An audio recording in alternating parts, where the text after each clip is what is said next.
Namaste. On behalf of Project Self, United Consciousness, I, Dr. Vikrant Singh Tomar, welcome all of you in this global celebration of United Consciousness, International Week of Peace.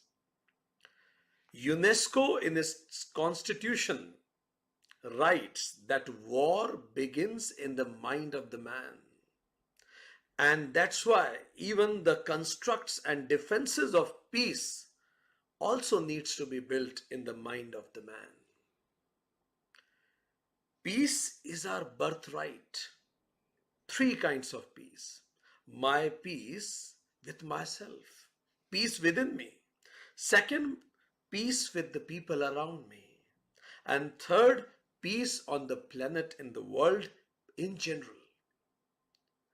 But due to limited identities, it appears that peace on the planet is under great threat. Limited identities of fundamentalism of religion, intolerant thoughts, wealth divide, caste divide, divide on the basis of region, fanatic nationalism, status, color of skin, racism, casteism, divide on the basis of species, human beings consider themselves owner of all the species. Divide on the basis of gender, sex orientation, habitat even. Human beings consider themselves owner of the whole planet and leads to global warming. When this divide, because of these divides, peace which should naturally flow has to be established by forces of peacekeeping.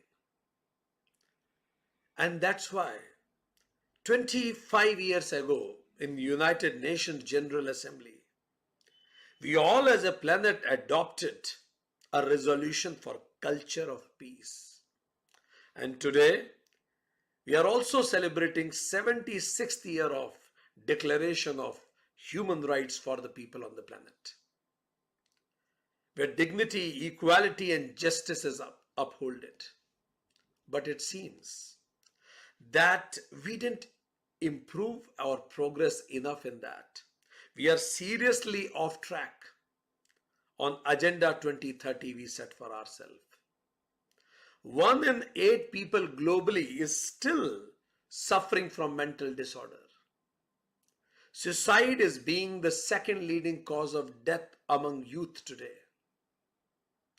But still, global defense budget is twice of the global health budget.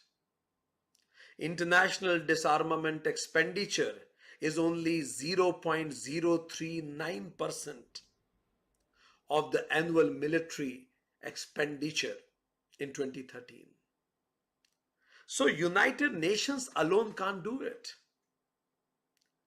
And that is why United Consciousness celebrates this United Nations International Day of Peace, which is a sincere attempt to raise the consciousness of the planet.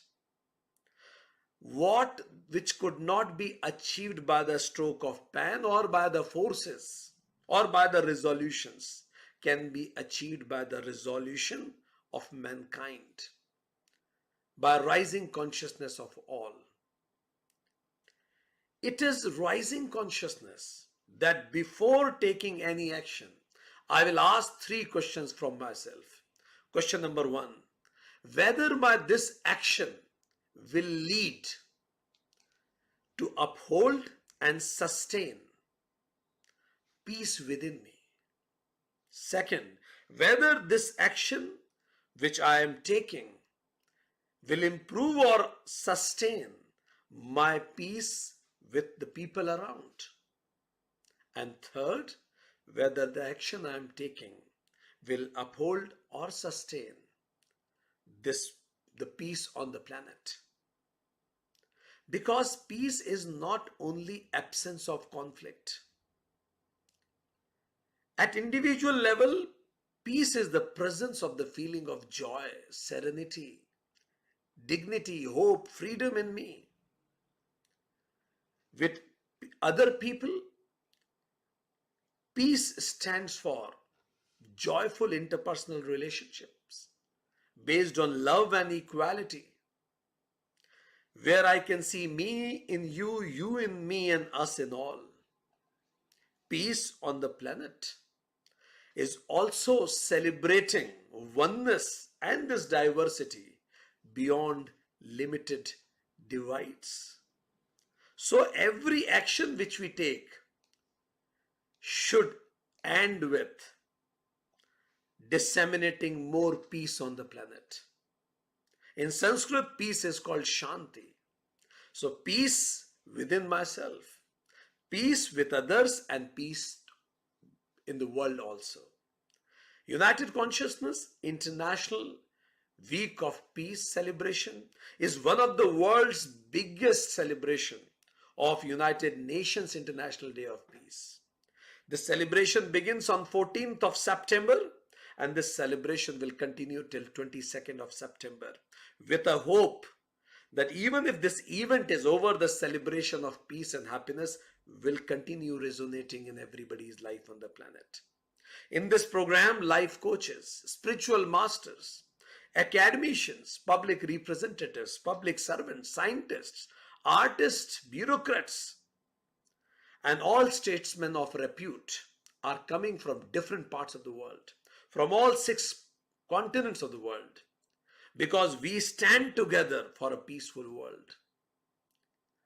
Dear friends, let's join hand together in saying, before we do anything and after we do anything, invoking the higher within and saying, Om Shanti, may there be peace within me. Om Shanti, may there be peace around me. Om Shanti, may there be peace on the planet, in the world. On behalf of Project Self, European Yoga Federation, Yoga Australia, Yoga Vidya Spiritual Council in Africa, AAYT, and other important sister organizations of United Consciousness, I welcome all of you to join the celebration for the joy of life. Namaste. On behalf of United Consciousness, I welcome Ms. Patricia Wegley, Vice President, Australian Association of Yoga Therapists. She has completed her BA Diploma in Yoga from AAYT Yoga Therapist and Ayurveda Counselor. Patricia has been teaching for 30 years. After her yoga teacher training with the AAYT, she completed a postgraduate diploma in counseling at UCIWP. And while continuing to teach, pursued study in anatomy and physiology, nutrition and Ayurveda at Nature Care College in Sydney. She completed a 3-year course in yoga therapy with Australian Yoga Therapy in 2013.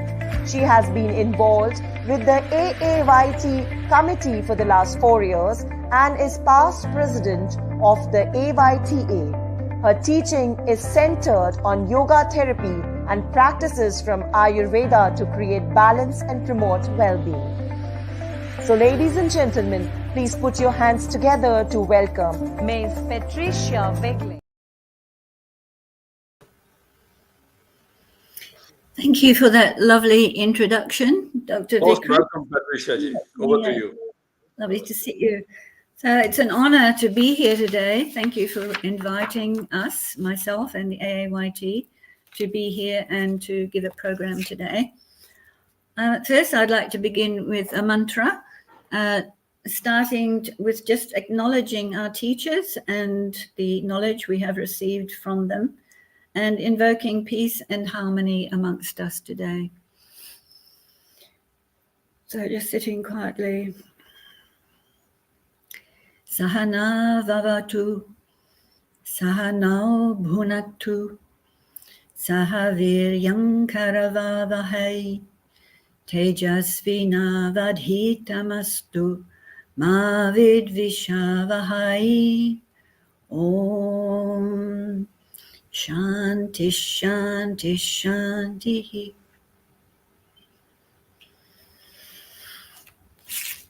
I'd also like to do an acknowledgement of country, traditional in Australia. So I'd like to begin by, in the spirit of reconciliation, to acknowledge the traditional custodians of country throughout Australia and their connections to land, sea, and community. We pay our respect to their elders, past, present, and extend that respect to all Aboriginal and Torres Strait Islander peoples. So welcome to our AAYT Oz Active presentation. So we are honoured and delighted today to be a part of the United Consciousness week-long program for Peace Week. And as representatives for yoga therapy under the auspices of Oz Active, our approach is to highlight our deep connection with the very roots of yoga philosophy and practices, and how these can help to return us to our natural state of inner stillness, peace of mind, and a dynamic sense of well-being in a world where there is so much chaos. I hope that our presentation, as well as providing insights into yoga therapy, will contribute to the insights you may gain from this wonderful conference on peace. So we have a varied program for you today, and I would like to, and I'm very proud to introduce an Australian music group, an Australian Indigenous music group, the Nungwala Aboriginal group, with Paul McLeod and his son, Joseph Brown. So I hand over to you. Thank you. On behalf of United Consciousness, I thank Ms. Patricia Wegley for coming onto the platform of United Consciousness. Thank you so much.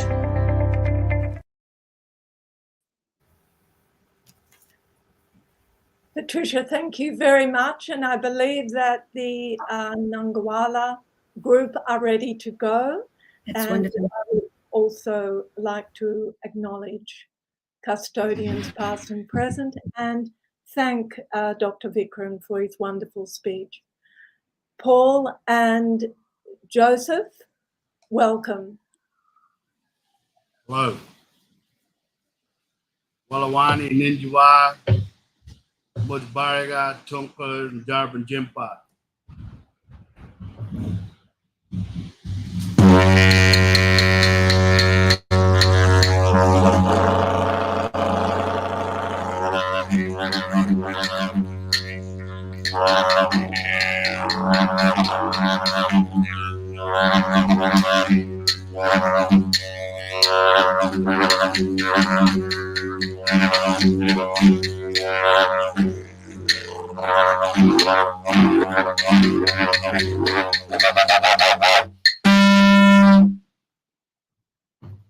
Makotang Najang, Marmarang Kamika Wandi Wandiri and Kumanangala, Jarba Jimba, Tunku, Chilabino, Chulaba, Andragedi, Yamath and Yaramatang,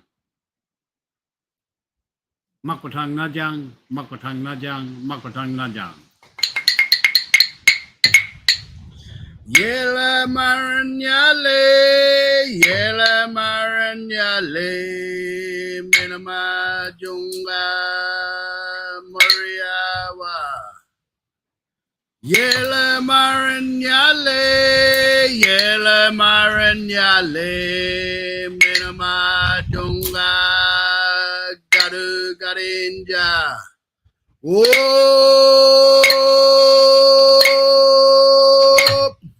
I.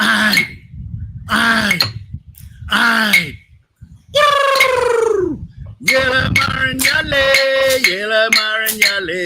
Minama Junga Moriawa. Yela Maranyale,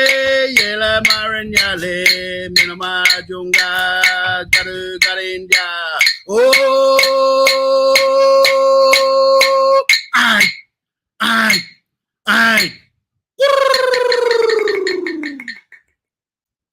That song, that language is about our connection to the land, to the sea, to the elements, to our ancestors, and to our culture. We maintain song, dance, language to continue an age-old practice from the beginning of time right through time. The smoking ceremony is to cleanse, to unify, to bring peace to the space that we're currently in.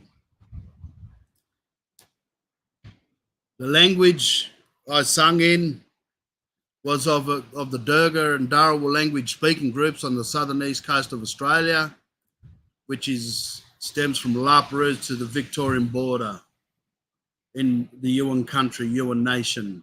There are 13 different tribal groups within that nation that speak that same language.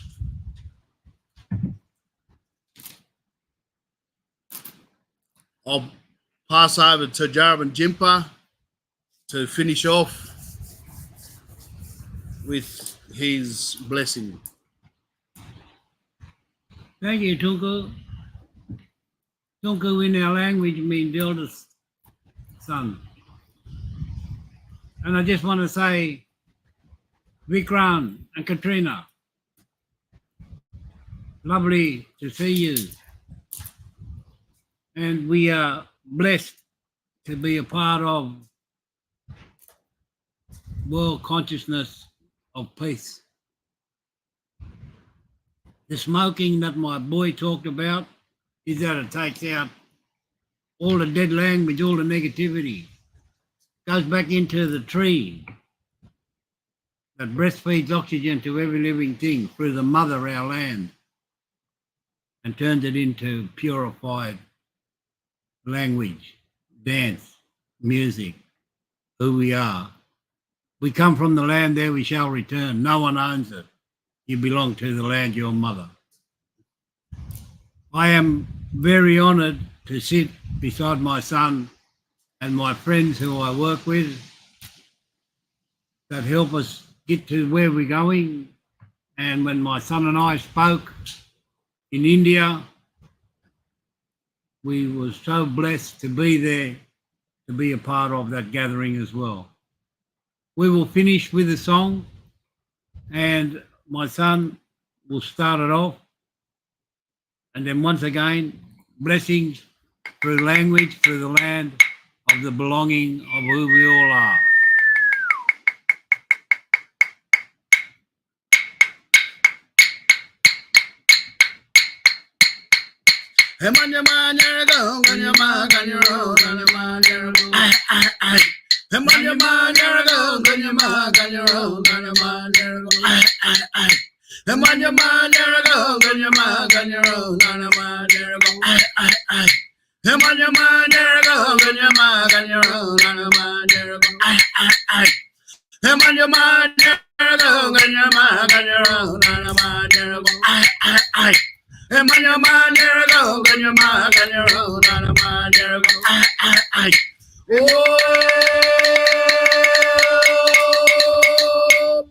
Hey, hey, woo, Mel, bottom, Munjab.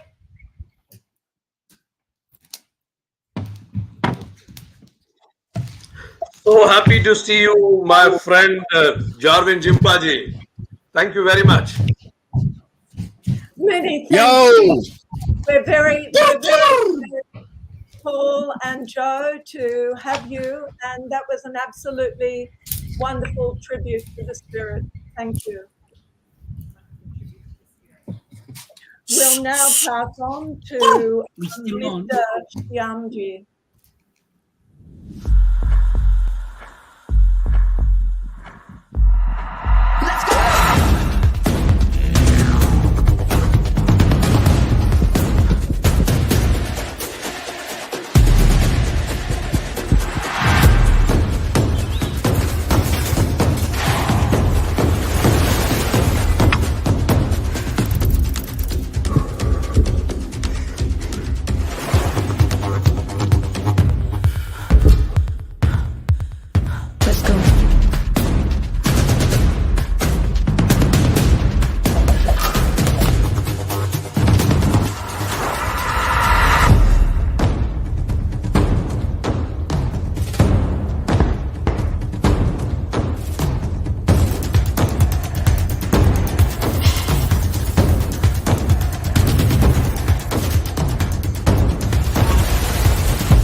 It's my privilege to introduce and welcome Mr. Shyam Parande, a civil engineer by profession and a dedicated social leader.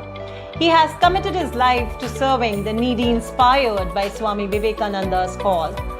Nara Seva is Narayan Seva. Born and raised in Nagpur, Mr. Parade has made significant contribution to disaster relief and community welfare. Following the devastating cyclone in Andhra Pradesh in 1977, he supervised the rehabilitation efforts overseeing the construction of hundreds of homes in 5 coastal villages.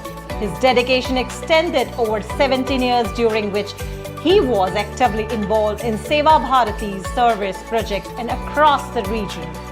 Currently, Mr. Parande serves as the International Coordinator for Seva International, a global organization present in more than 25 countries, coordinating thousands of volunteers and service initiatives worldwide. His efforts unite the Bharatiya diaspora and local communities in Europe, Southeast Asia, and America. Additionally, he serves as Secretary General of Antarrashtriya Sahyog Parishad, advocating for NRI and POI related activities. His leadership was instrumental during India's G20 presidency as a part of the C20 civil society team and at the BRICS Civil Conclave in Moscow, representing India. His commitment to humanitarian causes and global cooperation makes him a respected and admired figure in both social and international spheres. So, ladies and gentlemen, please put your hands together to welcome Mr. Shyam Parande.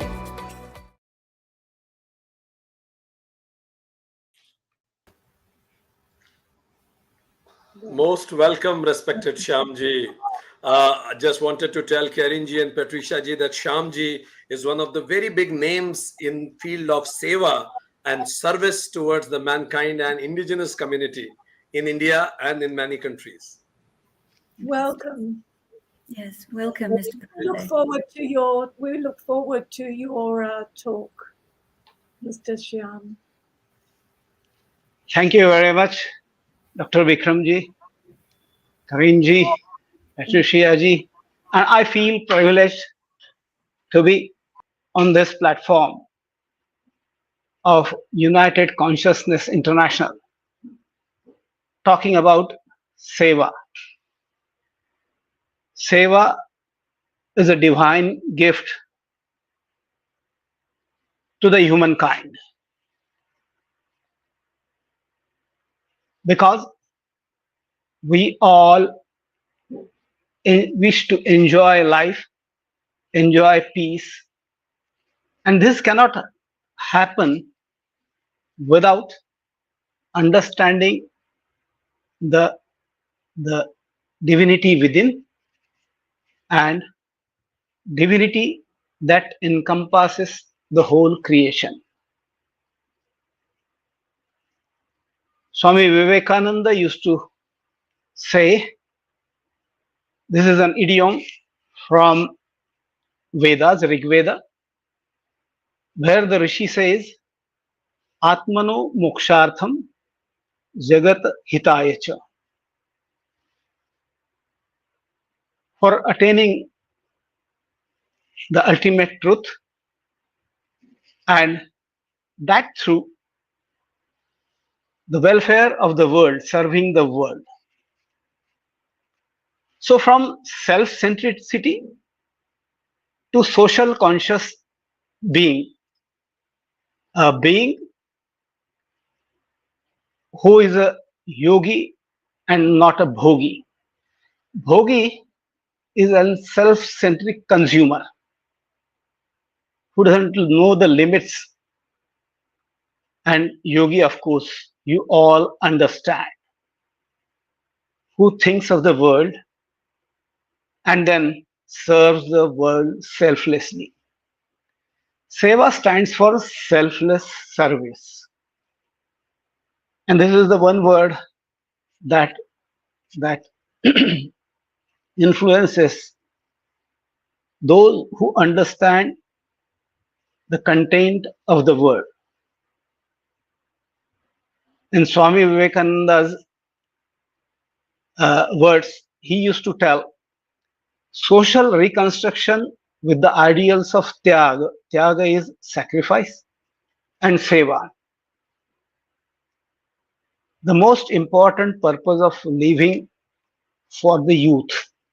These are the two words he used to, whenever he addressed the youth and others, he expected youth to follow these two words. The whole story of Seva starts from Rig Veda. Once, in a gathering of people, Mahatma Gandhi was asked by one of his disciples that the four Vedas are too huge to read and understand in a life. So guide us how to do that. And Mahatma Gandhi ji says, you see, there is one verse in Rig Veda which is the essence of four Vedas, and try to understand the meaning and the depth of the meaning that it carries. And the verse, the shloka is Isha Vasyam Idam Sarvam Yat Kincha Jagatyam Jagat. This universe made of living and non-living things is permeated by divinity. The whole creation is divine. And human society may use the resources. The next line of the verse says, Tena tyaktena bhunjita ma grudha pasya siddhvaram. One should utilize the resources which satisfy the need of the person and not more. The present chaos and climate change is a result of a selfish, self-centered universe or human society, human society that doesn't think beyond its own enjoyment. We already have consumed the resources, natural resources, for next 5 generations which were to be utilized. So this is something that has imbalanced the whole world. So we should restrict ourselves and utilize the resources, enjoy the resources that fulfill our needs. Human society may use the resources as needed, but not hoard as if this all belongs to me alone. It has to be an African phrase says that we borrow the world from the next generation. That's what the whole thing is. Seva is to understand that the whole creation is divine, and I should respect the creation and serve the creation. There is a verse in Srimad Bhagavad Gita as it is known, Gita. And Sri Krishna Bhagavan says, Yajna dana tapak karma, na tyajyam karyam evatat. One should never give up 3 things in life till one is alive. And that is yajna, the sacrifice, the dana, the donations, and tapa, where for a long period we keep doing penance for the well-being of not the self alone, but the whole world. These are the 3 actions one should never give. And that is the essence of karma sannyasa. And, and when Sri Krishna Bhagavan says that one should follow this, he also presents his own example, because I believe that he is the first volunteer of the world. Because in Indian theology, it is believed that Sri Vishnu maintains the world. And Sri Krishna says, Name parthasti kartavyam trishu lokeshu kinchina. He's talking to Arjuna and he says, look, I do my duty on time. Not a single duty gets postponed. And if at all it happens, there'll be chaos in the world. So he says, Name parthasti kartavyam trishu lokeshu. And it's not only the earth, it's the whole world he's talking. And he then says, I do my things as best as possible on time, and I also help others to perform their duties as best as they can. So he says, Nanavaptam avaptavyam vartha evacha karmani. I do what is expected of me. I also do what is not expected of me. That is the volunteering. And that's where he excels and tells us that when you do your duty, it's your duty, you must perform.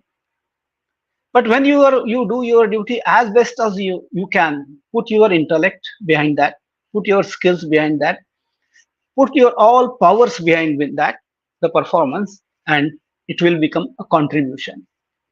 And when you offer others to perform their, or help others to perform their duties as well as they can, as best as they can, it becomes offering. And that's Seva. My organization, Seva International, works in 34 countries. And we have worked in last 25 years through 75 plus disasters, serving thousands of people. We have volunteer, this is a volunteer-based organization, and we have 10,000 plus volunteers across the world. But when we serve, we keep in mind that the giving should not be given to a person who always keeps asking. If I serve somebody now, if I serve a family now, if I serve a community now, I should work in a way, I should serve in a way that they, in course of time, will serve others. In Sanskrit and Hindi, it's called from sevit to sevak. From a person who is serving others to becoming a serving person himself or herself. Swami Vivekananda used to tell that while we offer seva, we should not build our own ego. We should serve with humility. And he used to tell that let the receiver stand up and allow. I repeat, let the receiver stand up and allow. The receiver should allow us, the person serving, to serve. And let the giver kneel down and serve. Serve with humility. No place for ego. Then it becomes seva. If we carry our ego while serving, and many a times we see that we boast of our seva, that we did this, we do that, and we feel pride. Feeling pride might be good in modern times, but beyond that, we also carry the ego on our shoulders because we serve. And it then disqualifies for being the seva. I'll just talk about a case of recent because what I'm talking about is not just the theory. Thousands of organizations across this country, Bharat, offer seva selflessly, serve selflessly. And when we talk about selfless service, I'll talk about volunteers who did a marvelous job post or during the war on Ukraine. We could help 32,000 Ukrainians, 5,000 Indian students, 1,200 African students from 5 countries to get back to safer places, transport them by helping them, opening restaurants freely to feed them, opening hotels for a day or night's free stay. And when we started, or the war started, we had a band of 10 volunteers from there. By the end of the mission, we had 350 volunteers working on the ground. So while we serve, we also encourage others, the community, involve the community to join hands. And where there is a need, we need to serve. So it's like that. So that's how this goes on all over the world. The vision for Seva International is a harmonious world and happy world, harmonious and happy world, where humanity experiences oneness through Seva. Let everybody become a Sevak, one who serves, and let this world a place where there is very little pain. Seva offers without discrimination of caste, religion, race, or anything. And we are now working in 35 countries all over the world and wish to grow, reach out to the people. The mainstay of this organization, though, is Indian diaspora, which is vibrant across the world. And we are asking them, don't just earn money, also serve locally and globally. With that, I say that seva hi paramo dharmaha. Seva is the best way to perform dharma. Namaskar and thanks. Thanks, Vikramji. Thank you very much, Shyamji. I join Patricia ji, I join with Karin ji to thank you. And I think the best thing about you is you are personification of what you are talking. You took us from Indian scriptures, you took us from Atmano Mokshartam, Jagat Hitayascha, from Bhogi we need to be yogi. You also mentioned Ten Tekten Bhunjita. You also mentioned importance of Yajna, Dana, Tapaha, and Karma Sannyasa. You also mentioned how Krishna mentioned that do your duty, otherwise everything will be in chaos. And from Sevit to Seva, serve them so that they can serve others. It has really touched our hearts. I join Karin ji and Patricia ji to thank you. Thank you very much. Thank you, Mr. Shyam. I appreciate it. A wonderful, wonderful talk. And your work is so insightful and so formidable. It's greatly appreciated. Thank you. Thank you. Thank you for your words of wisdom, Thanks. Mamparande. Lovely to hear you. Yeah. Right. Thank you. And we will now On move on and introduce Sarah Truman. On behalf of United Consciousness, I thank Mr. Shyam Parande for coming onto the platform of United Consciousness. Thank you so much. I'm honored to welcome and introduce Ms. Sarah Truman. She's a highly skilled and compassionate professional specializing in integrated yoga therapy and somatic trauma therapy. As a certified trauma-centered, trauma-sensitive facilitator and mental health-aware yoga teacher, Sarah is dedicated to supporting individuals on their healing journeys with their expertise and commitment. She plays a pivotal role as a certified facilitator and serves on the AAYT AU Sept Advisory Committee. Her work embodies a deepened sense of empathy, creating safe and transformative space for trauma recovery. So, ladies and gentlemen, please put your hands together to welcome Ms. Sarah Truman.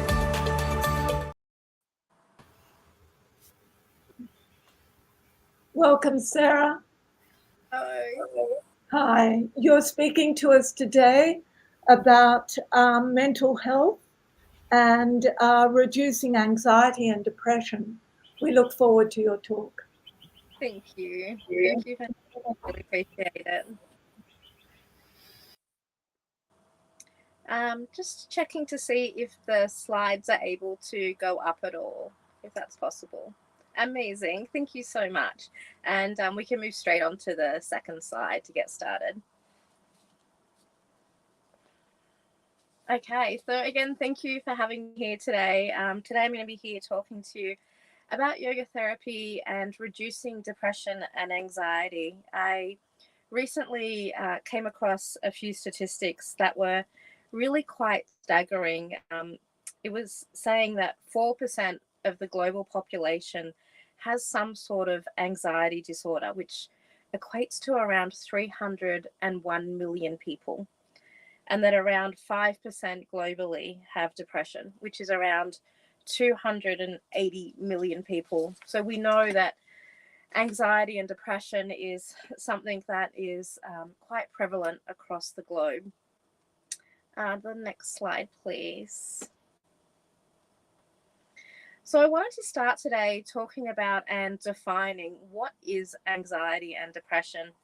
And I thought a good place to start might be by looking at the DSM-5. So the DSM-5 is the Diagnostic and Statistical Manual for Mental Disorders, and it's often used as a reference for mental health and brain-related disorders. Now, it has been translated into about 18 languages, I think it is globally now. But the thing that I think is important to note is that depression and anxiety, as defined in the DSM-5, may not actually reflect how anxiety and depression is experienced across the world in different cultural contexts. And this is also where I believe yoga therapy can come in as a really beautiful tool, as yoga therapy works with the whole being. So next slide, please. So let's start by having a look at what does the DSM-5 actually say about depression and anxiety. So the DSM-5 says that depression is a mood state categorized by persistent sadness, fatigue, and a loss of interest or pleasure in activities. And that anxiety is a state that involves excessive worry, restlessness, and heightened tension. Now, it's important to note that during this presentation, I'm not talking about major depressive disorders or generalized anxiety disorder or any other diagnostic condition, as that would need to form part of a much larger conversation than what we have time for here today. But that it's also important to notice that when we're talking about anxiety and depression as states, that we don't necessarily label these states as good or bad, that we instead just notice them as different states. So for example, preparing for this presentation today, I noticed that, I did have some sense of anxiety in the preparation, and that was needed to help me meet the deadline and to take action and to get the work done. However, what we're talking about is when that state of anxiety or that state of depression becomes unhelpful. And can we go to the next slide, please? Thank you. So this is where we start to tap into the tools that we have in yoga. If we can go to the next slide, if possible. Awesome, thank you. So in yoga philosophy, we have the gunas. So the gunas are 3 essential qualities that exist in nature and also live within us. Now, these qualities of rajas, tamas, and sattva are constantly fluctuating. Now, these qualities, I believe, may be the key to better mental and emotional health worldwide if we learn to acknowledge and recognize and balance these before they sort of start to step into states of anxiety and depression. So let's have a little look at these in a bit more detail. So rajas. Rajas is the quality of activity, passion, and movement. So when balanced, rajas gives us that energy and that drive, kind of like what I was talking about before when I was feeling a sense of anxiety to prepare for this presentation. It gave me the energy and the drive to take the action. However, when rajas becomes excessive, it resembles the state of anxiety. We start to feel agitated, restless, and unable to calm our minds. In this way, rajas in excess can contribute to the development of anxiety and perhaps eventually may lead into anxiety disorders that is defined in the DSM-5 if it continues to be persistent and overwhelming. And I think the persistent is the key part here.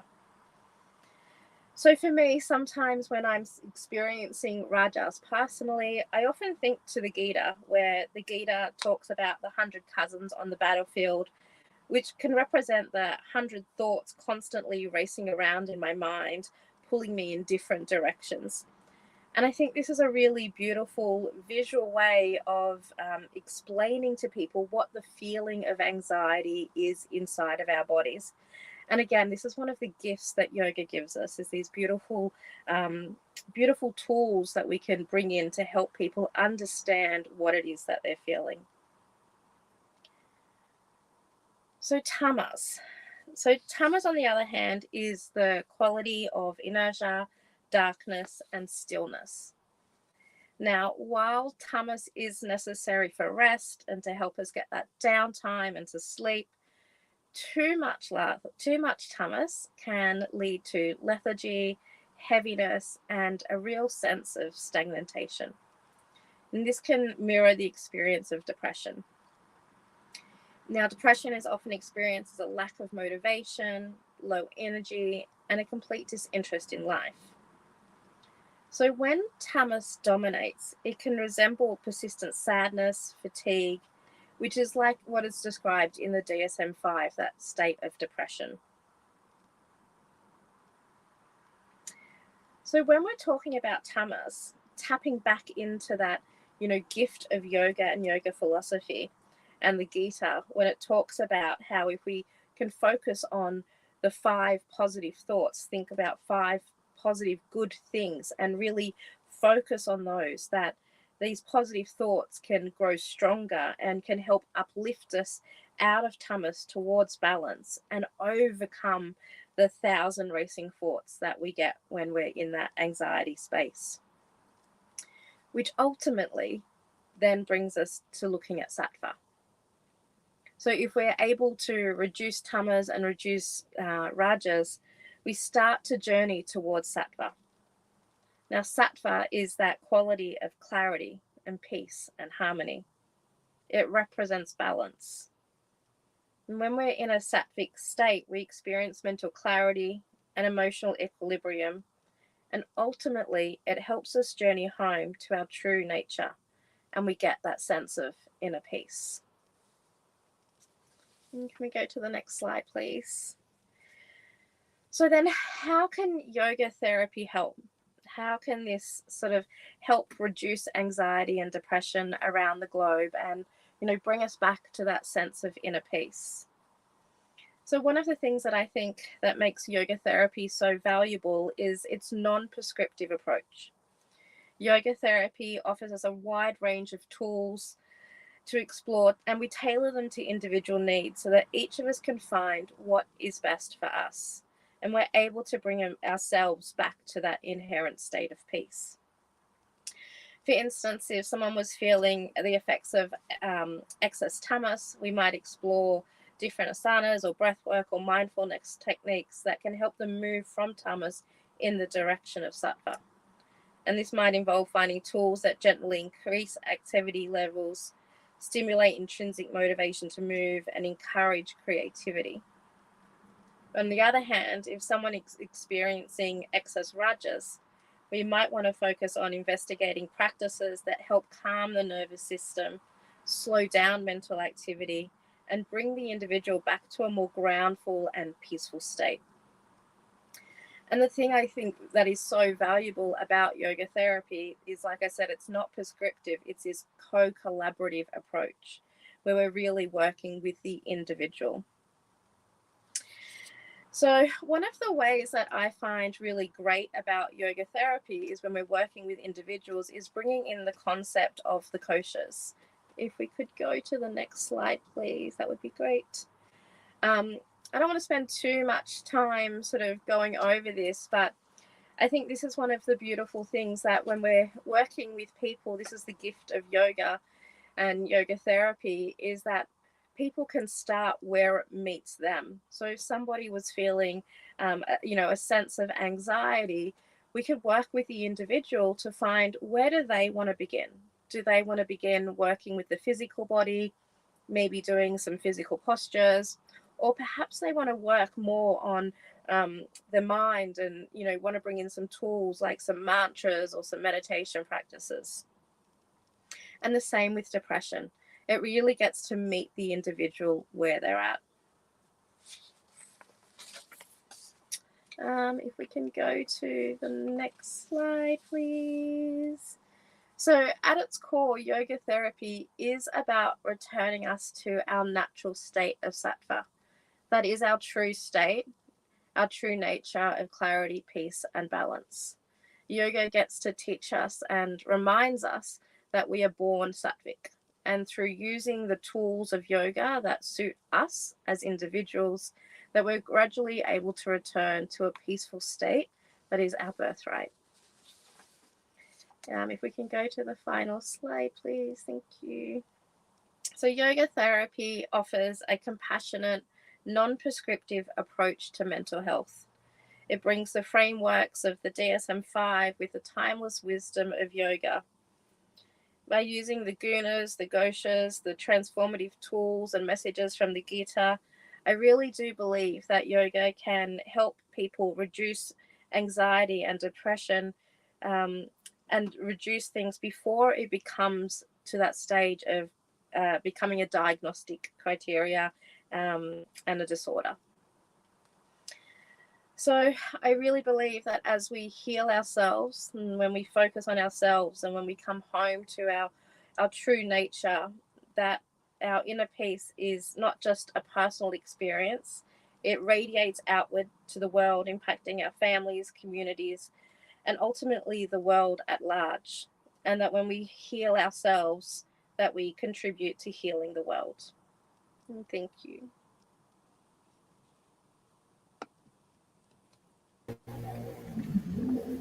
Wonderful use. That was a wonderful use. Thank you, Sarah, of the gunas as a compass, as a gentle compass, and as a reminder of their impact on us, and how to work collaboratively with clients as a yoga therapist to bring out the best. I thank you so much for the talk you've given. Thank you. Thank you. And we'll move on to Jill. On behalf of United Consciousness, I thank Ms. Sarah Truman for coming onto the platform of United Consciousness. Thank you so much.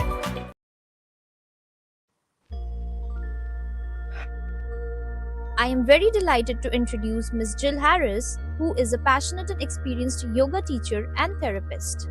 Yoga has been a guiding force in her life since early 20s, shaping her journey both personally and professionally. She completed her 500-hour teacher training in 2004 and further deepened her expertise with a 1,000-hour yoga therapy training in 2021, both within the Krishnacharya lineage. In addition to teaching group classes and individualized yoga therapy at her studio in Ocean Grove, she has been actively involved in research projects aimed at exploring the benefits of yoga for mental and physical health. Notably, she designed and led a yoga protocol for anxiety and depression as a part of a research project with Deakin University in 2019. More recently, she participated in the Happy Study, a 3-year research trial on yoga as a pain management intervention for women with endometriosis, which has just concluded. Her upcoming challenge involves initiating a trial on yoga therapy for eating disorder clients in collaboration with the Barwon Health in Geelong, Victoria. 500-hour teacher training program and a certified level 1 iRest Yoga Nidra meditation teacher, she is committed to sharing her knowledge and passion for yoga with others.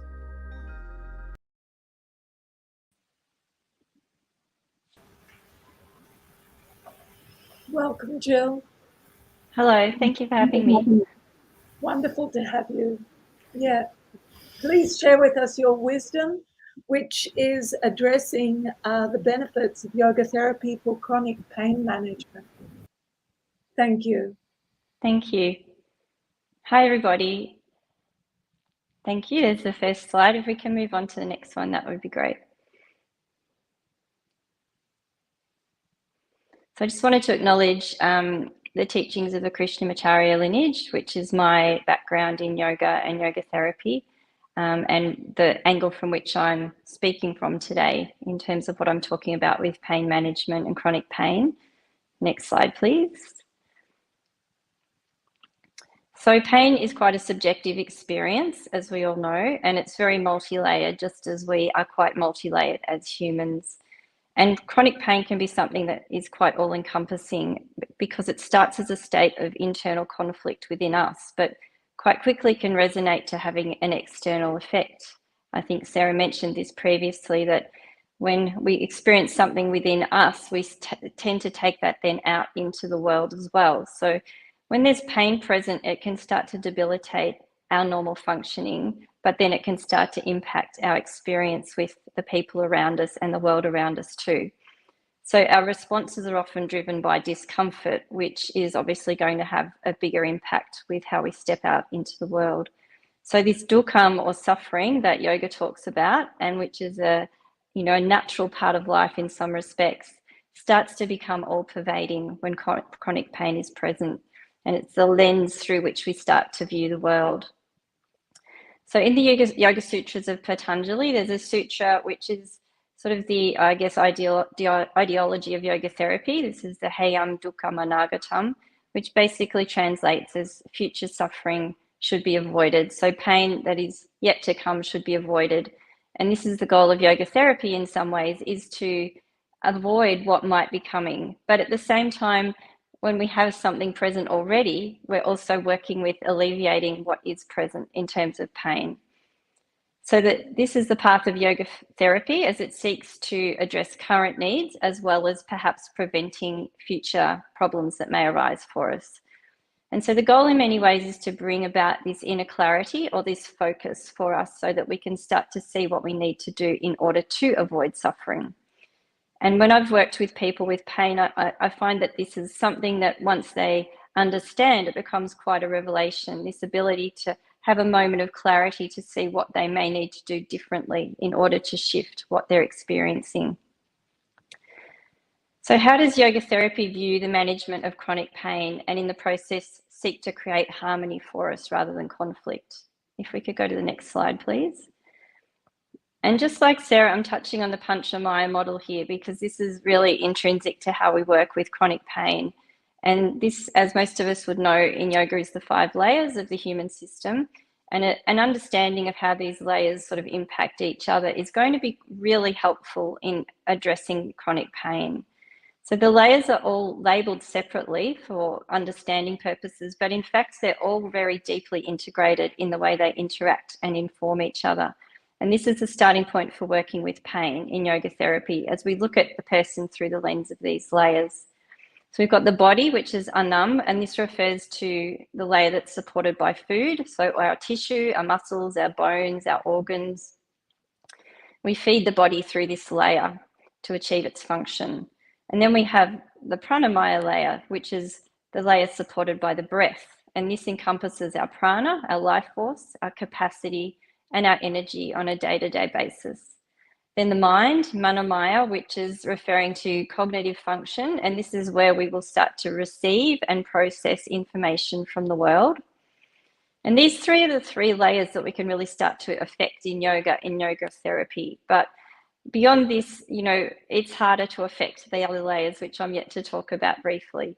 The next one is, of course, the personality, which becomes our individual traits and what makes us unique in the world. And this is the part of us which stores life experiences. It accumulates habits and learning, and it ultimately decides how we act or think. So even though our mind is the one doing the perceiving, the Vijnanamaya is the one that then takes on that information and chooses to step forward with it. So this is the layer in which change really needs to happen in order for us to step out of suffering or to go back into experiencing sukham, which is ease, rather than dukkham. So when pain's involved, Vijnanamaya is really a layer that we are working quite strongly with, because we can build up a lot of resistance to things. We can build up a lot of preconceived ideas or formed habits that will protect us or try and protect us from pain. So in some ways, this can be the hardest layer to infiltrate. And then, of course, the deepest layer is Anandam, the emotional layer, which is about finding joy in life, which is really our goal. So pain can infiltrate any of these layers, but it may just start on one layer. And I'm going to give you an example of this. So if, for example, we get a back injury, which is in the physical layer, the Annamaya layer, it may start to affect the mind. So the mind will start to perceive this pain that the body's experience as being enduring. So the idea that there is always going to be pain might become the attitude that we adopt. And as a result, depression or anxiety or some other form of mental distress may follow. And this might lead to a lack of movement that creates a body not well supported by prana. So we can start to see how the pain on one layer can really quickly start to manifest or move into other layers too. And then another example of this might be experiencing trauma or loss. And this can start to impact the mind and the deeper personality. And the world might start to become viewed in a particular way. So perhaps it's a place that's quite unsafe for us. So the emotions will also maybe start to be involved there. They might restrict the ability to receive joy. And structurally, this might flow on as a way where we hold ourselves with a lot of protectiveness, or we don't stand in a way that supports our body. So we start to then impact the physical layer. So there's a lot of ways that these layers will start to move in on each other, so to speak, when pain is present. If we can go to the next slide, please. So the cycle of pain is really intertwined into these layers, and it can really alter our perception, our incentive, and our capacity.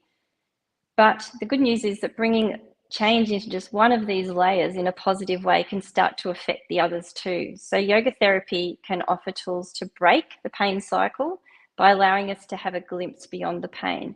And this is done in a variety of different ways. So the intervention might happen in the physical layer with a movement that perhaps brings some kind of ease to the person, to the tissue of the body.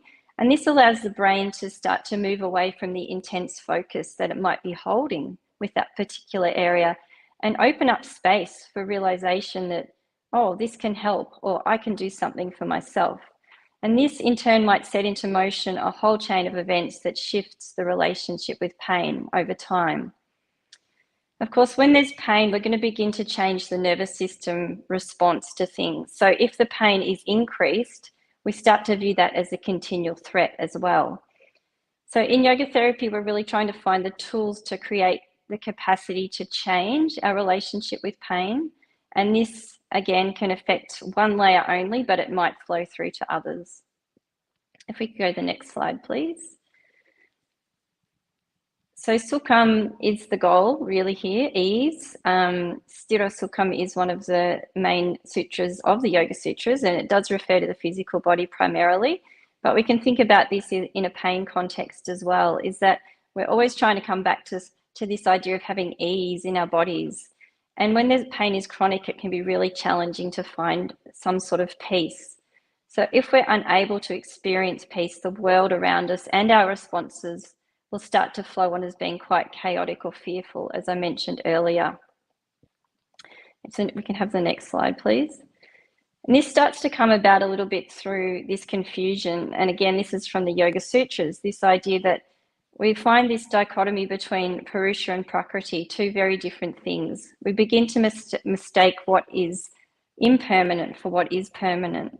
And Purusha being that which is permanent, unchanging, Prakriti being that which is changing. And Prakriti is the physical manifestation of our entire world and the 5 layers of our own human system. So all of this represents Prakriti, which means all of it is changing. So there's a lot of integrating that's constantly going on for us on a physical and also emotional and mental way in accordance with the life experiences that come at us.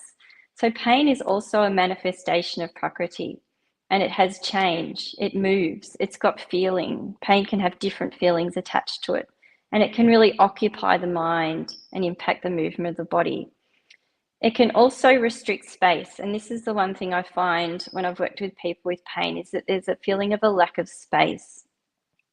And this can feel permanent often, that there just can't be space present, and this is where yoga therapy can start to help when we interfere with that tightness or that restriction and start to create space for people, and this is what gives hope for us. So Purusha, as our deepest and unchanging manifestation, is in some ways just observing. It's not acting, but we forget that our Purusha exists because we get so caught up in the Prakriti or the physical experience that we're having. So Purusha, as being our link to consciousness, is all that exists beyond what we see, hear, and experience. And it's what we're born with and spend much of our life trying to return to a connection with over time. In yoga, there's many names for it: Drashtra, the seer, Brahman, Chit. But we seek to find Purusha in practices like yoga by moving from the outside to the inside. So if we've got something present in the physical layers of our body in the way of pain, we need to be able to manage that or shift it in a way that can start to bring us back within again. And in some ways, we're also cleaning the mind from all the normal conditionings that we've had along the way to do with pain, so that we can access something a little bit deeper. So ultimately with yoga therapy, we're trying to bring space and ease into these layers when pain is present. And just as pain can change and shift, it can also open up space for possibility. And this might be momentary, or it might be something that lasts for a period of time. Hopefully, as we create the new pattern, change from the old pattern, we start to bring in this gradual shift where pain becomes less for it, or our relationship to it starts to change in some way. And we see future possibilities. Next slide, please. So this all sounds really good in theory, but how can yoga therapy actually create this change for us when pain is present? The first is meeting the person where they're at and honouring their starting point and stepping forward appropriately from there. So often just being listened to really offers hope for people. And then there's an incentive to create change that has to be present as well. And this sometimes comes down to the relationship between the care seeker and the therapist. If there's trust there and a belief, then change is more likely to happen. And then the connection with the breath, for me, is the thing that really starts to change the relationship with pain. It might be a technique or a placement of the mind or the hands, or it might be some kind of focus, or it might be aided by movement that's bringing about some kind of relief. So just as the pain can change in the way it feels and the form of it, so too that can the breath, as we intend to try and make it longer, or we might hold for periods of time without it or with it. We might guide it with mudras or with different techniques, the tongue, the mouth. We might breathe into one nostril, out another nostril. There's so many techniques in yoga that can work with the breath in a way that starts to shift our focus away from something like pain and create internal space for us. And this is then when the prana can start to move into that space and change the effect of what's happening in the mind. So the body can come along for the ride with the breath, with certain postures, getting in and out of things or staying and observing. This will all be as unique and different as the person that you have in front of you. And honouring the body in this way also starts to honour those 5 layers of the individual. So rather than giving a prescriptive practice, we have something that is applied for the person in front of you. An example of this is if I'm working with someone with pelvic pain, some women might find drawing the knees into the chest a really helpful way to assist with that management of pain. But for others, they'll want to open out and really stretch the abdomen to bring more relief. So they can be very opposite responses to yoga according to pain that's going on for the individual. Next slide, please. So yoga therapy uses tools that will distract the mind from the experience of pain by asking us to shift our focus elsewhere. And this can take concentration. It's an early form of dharana or meditation. And by taking the mind away from something negative to something positive, we bring an internal shift. And as the process gets repeated over and over, we start to change pathways. Those negative pathways that might be connecting with pain, we replace them with something that has a different experience. And as I said before, this gives prana the opportunity to move into the space. And prana is the expression of purusha, that deeper internal self. So when we allow prana to move to where it needs to go, we tap into that deeper understanding of ourself. Next slide, please. So in this process, a small amount can go a long way, and we're not asking someone to climb from the ground floor to the top floor quickly, but rather take just one step at a time. Sometimes we might linger on one step for a period of time. Maybe sometimes we go a little bit backwards, but we've always got the goal of climbing gradually up the stairs. So although the goal of yoga therapy ideally is curative and not just symptomatic, the process will start with alleviating symptoms so that a deeper capacity can be explored over time. And gradually a person can see the possibilities beyond pain and take some well-informed and careful steps to journey there. So desire and capacity are going to be really big parts of this, and each person will step into the process differently. Next slide, please. So ultimately, we're aiming to guide them with greater awareness and the ability to do something for themselves, that self-empowerment, and give them that change from dukkham to sukham. Thank you. Thank you very much, Jilji. May I join by Kerinji and Patricia Ji to thank you. Yeah, thank you so much, Jill. It was such an informative talk, so dense with information, and wonderful thought that the pain is contained within the Prakriti. I had never thought of that, but a very concise and well-researched area that is obviously close to your heart. I'm going to sit down from the MC position for just one talk, and I'm going to step into something close to my heart, which you touched on, which is the breath work. So without further ado, I'd just like to thank you once again, Jill. Thank you. For such a wonderful talk. I would like to thank Ms. Robin Henwood for coming onto the platform of United Consciousness. Thank you so much. Our next guest is from Australia. She is Kareen Shelshires. She comes from a background of social research, planning, policy and community development, an advocate of social justice. She has a Master's of Philosophy in Housing. She has been a teacher in higher education and was president of Australasian Association of Yoga Therapy. She is trained in the tradition of Krishnacharya and remains a student of Dr. N. Chandrasekhan and Saraswati Vasudevan. She presented a paper on the use of chakras in yoga therapy at the International Yoga Therapy Conference in Japan in 2018. She's teaching synchronized breath-focused yoga, incorporating guidance for a calm mind, strengthening and revitalizing the body and restoring the whole system.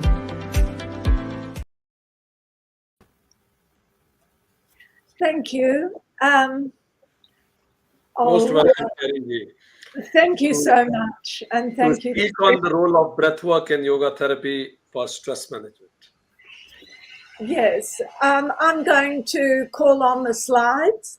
And the first issue I'd like to address is that I'll try and move through them fairly quickly. Next slide, please. Next slide, please. Yes. Yoga is, as many people know, it is to unite with the divine in everything as a state of peace, joy, and calm within. Next slide, please.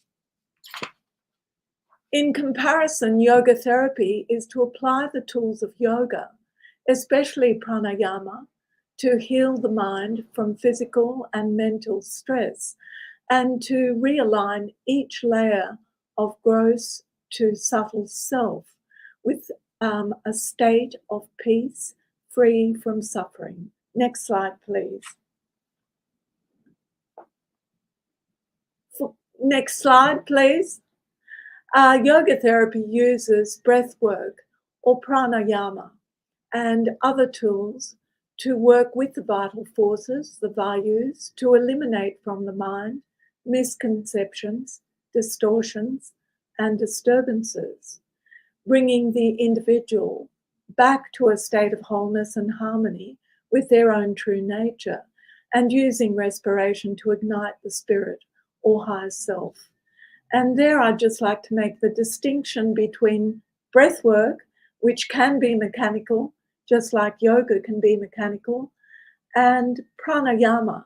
Pranayama is when you apply the mind to the breath, and when you're calling on that force of energy of prana within the breath, and your awareness to maneuver that prana through the body to create a healing state.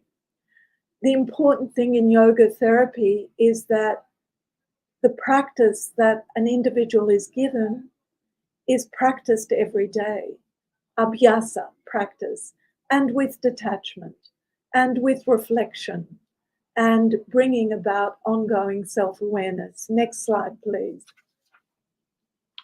When we practice pranayama, the veil or cloud of avidya or doubt is taken away, and the mind becomes clear and ready for deep meditation. Next slide. Automatically, the mind follows the direction of the breath. So as the breath flows, the mind flows. When the breath is agitated, so is the mind. And it also follows that when the breath is calm, the mind is able to calm down. Next slide, please. Prana, the meaning of prana, when we talk about a pranayama practice, we're talking about extending prana, being the life force, that which is infinitely everywhere and vital to our existence. It's the flow of energy that fills us. It keeps us alive. It's our vitality. Ayama is to stretch. In so doing, in stretching the breath, we trigger the parasympathetic nervous system, calming the system. We reduce cortisol. We reduce high blood pressure.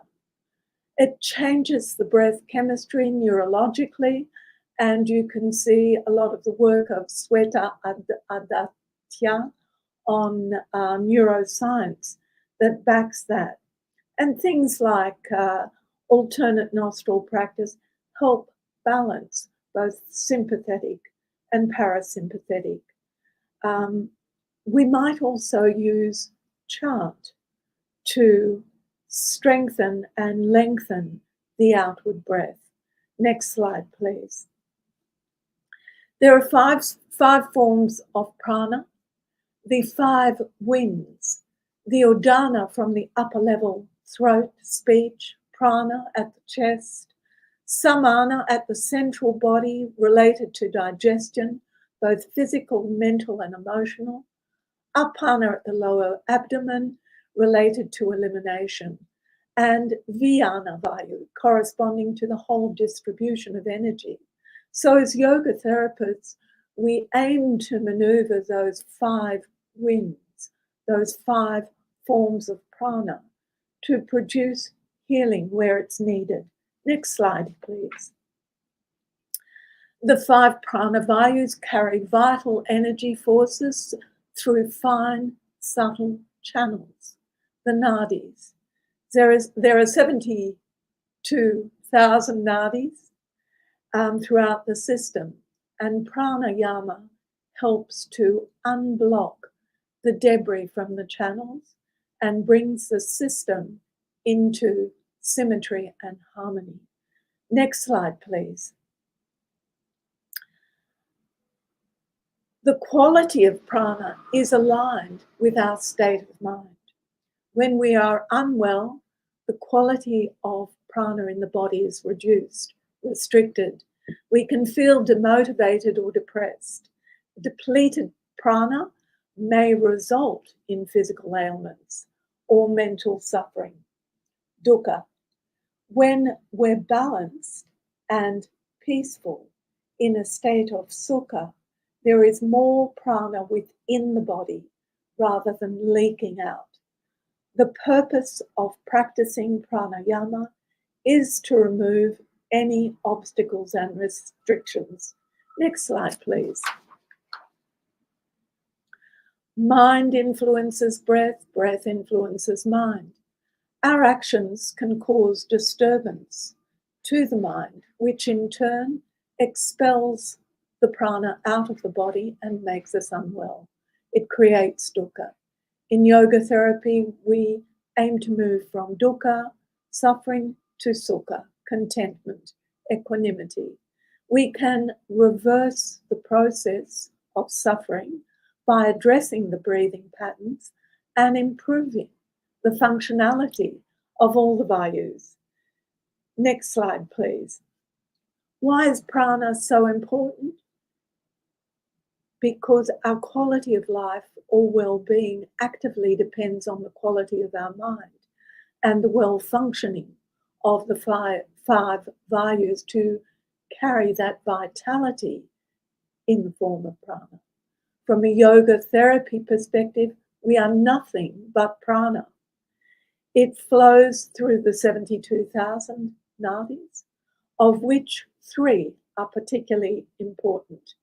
The Ida on the left, the Pingala on the right, and the Sushumna through the center.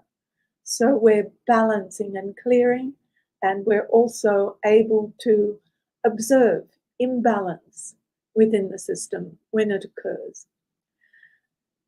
These nadis need to be cleansed in order to function effectively as the energy moves up through the chakras, cleansing impediments, our emotional DNA, which is often in the form of distorted patterns, beliefs and conditionings, ways of seeing, misconceptions, our samskaras, our vasana, our sadhumis. The clearing debris is essential for effective functioning. We can then see clearly and discern the best use of our vital life force to maximize not just our well-being, but to create positive actions for others as well and make the best use of our lives. Next slide, please. Pranayama methods begin by paying special attention to the breath. A long pracharadana is a long exhalation with the focus on elimination. Vidarana indicates a comfortable suspension at the end of the exhalation. Rechaka pranayama technique brings the mind into a long, slow, uninterrupted, smooth, subtle lengthening of the exhale. Next slide, please. Patanjali's Yoga Sutra 148 advises that when agitation is settled, the mind becomes clear, able to see, discern at things as they are, in their absolute truth, like a flawless jewel. Next slide, please. It's important that we choose the right practice, that the pranayama is practiced with conscious breathing that aims to relieve the individual of suffering, to move us from gross to subtle layers, the koshas, through to a state of calm and peace. The pranayama practice needs to respond to the needs and conditions of the individual. You can have an individual, for example, that's stressed and in high anxiety. You can have stress occurring by way of depression or pain in the physical body. So we need to be able to identify through the individual where and how it's occurring, identifying where the individual perceives the suffering, and identifying the cause, hetu, of the suffering, and how to avoid heya, this in future suffering. Next slide, please. Mastery of the breath is realized by regulating uncontrolled breathing patterns, shallow breath, irregular breathing, svasha prasvasha. And I particularly chose this topic because I came from a very long period of decades of being an asthmatic, and it was yoga that changed my life. So I'd like to convey that wonderful insight to other people and explain that we have 4 parts of the breath.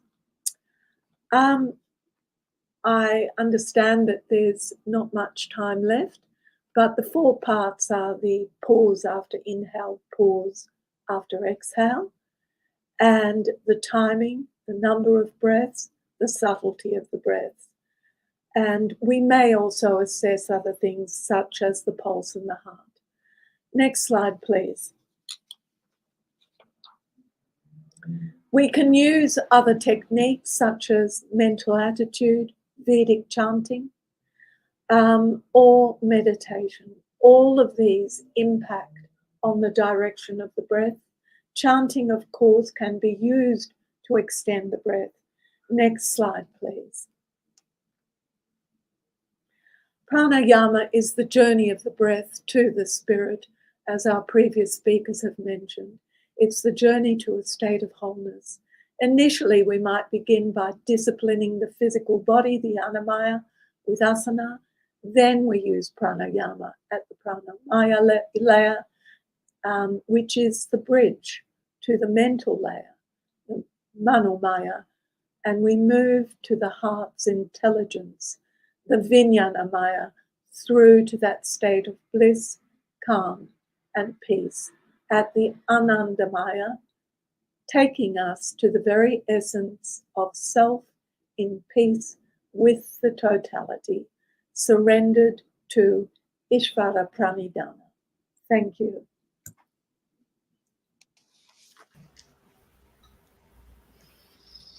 I'll request Patricia ji to thank Karen ji. Thank you, Karen. That was a wonderful presentation, and I loved your exploration of prana and pranayama, its purpose and its application, and also its power to heal. So thank you very much. That was lovely. Thank you. And now we move on to a very exciting panel. So without further ado, let us introduce. On behalf of United Consciousness, I thank Ms. Karine Shelsair for coming onto the platform of United Consciousness. Thank you so much. Welcome to United Consciousness, where one consciousness, one being, is more than just a belief. It's a movement, a global initiative that unites us all in the pursuit of peace, spiritual wisdom, and universal happiness. It's a global mission that's touching life across continents. If you have ever felt the need for connection, spiritual guidance, or just a sense of belonging, you are in the right place. Welcome to United Consciousness. United Consciousness is not just an organization. It's a living, breathing community dedicated to enhance the holistic well-being of over 3 lakh individuals worldwide. Our mission is simple yet profound. One consciousness, one being. We believe that by connecting with our higher selves and each other, we can live lives filled with purpose, meaning, and fulfillment. Together, we are building a global community that shares this vision, helping each other unlock our full potential. Our logo says it all. The lotus symbolizes enlightenment, peace, and infinite universal consciousness. The petals represent all beings in the universe, interconnected and overlapping, signifying our togetherness. And that white essence in the center, it's the one source from which all beings originated.